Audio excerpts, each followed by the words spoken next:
আচ্ছা বলো তো, তোমাদেরও কি এরকম কোনো দিন হয় যে যেদিন একটুও রান্না করতে ইচ্ছা করে না, বা দেখা যাচ্ছে শরীরটাও সেরকম জুতের লাগে না? সেরকমই একটা দিন ছিল এই দিন। এই দিন ছিল আমাদের নিরামিষ। আর নিরামিষ যদি হয় সেই দিন এমনিতেই মাথার ওপর অনেক চাপ থাকে যে কে কি খাবে কে কি না খাবে। সাধারণত মাছের ঝোল ভাত হলে আর কিছু হোক না হোক একটা তরকারি হলেই অনেকেরই পছন্দের খাবার। তবে আমাদের নিরামিষ দিন থাকলেও সেদিন শরীরটাও আমার খুব একটা ভালো ছিল না।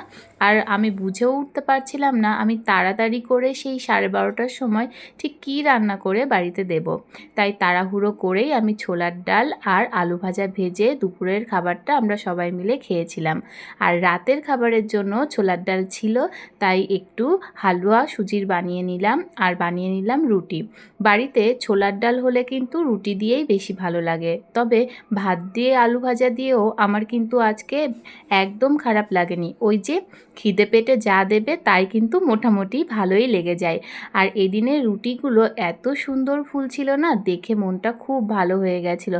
আসলে যে কোনো কাজই করতে গেলে যদি একটু ভালোভাবে হয় তাহলে কিন্তু ভালো লাগে, তবে রোজই যে সব রুটিগুলোই ফোলে তা কিন্তু নয়। তবে এই দিন রুটি মাখাটাও হয়তো খুব ভালো হয়েছিল। অন্যদিন দু একটা রুটি ফুললেও এই দিন আমার সমস্ত রুটিগুলোই পুরো ফুলছিল।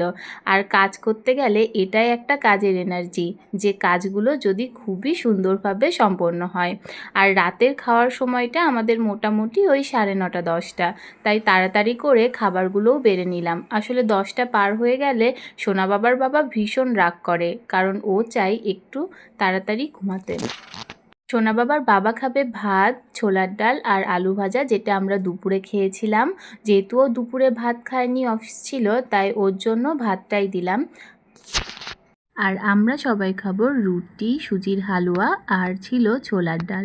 এই কম্বিনেশানটা আমার বরাবরই ভীষণ পছন্দের। আর জানো তো, আমি সোনা বাবার বয়স যখন প্রায় 7-8 মাস, যখন ও একটু বসতে পারে, একা একাই বসে থাকতে পারে, সেই সময়টার থেকেই আমি ওকে পরিবারের সবার সাথে চেয়ার টেবিলে বসিয়েই খাওয়াতাম। আর তখন থেকেই ও সবার সঙ্গে খেতে ভীষণ পছন্দ করে। আর বরাবরই ও একদম ছোটোবেলার থেকেই ওর দাদাজিকে রাতের আমি যেই খাবারটা দিতাম সেই খাবারটা ওর ভীষণ পছন্দ ছিল। কারণ আমার শ্বশুরমশাই রাতে সাধারণত রুটি, মুড়ি বা কলা, দুধ এই জাতীয় খাবার খেত। এগুলো সাধারণতই একটু মিষ্টি জাতীয় খাবার, তাই বাচ্চাদের ভীষণ পছন্দ হয়। আর ওর সেই অভ্যাস এখনও আছে।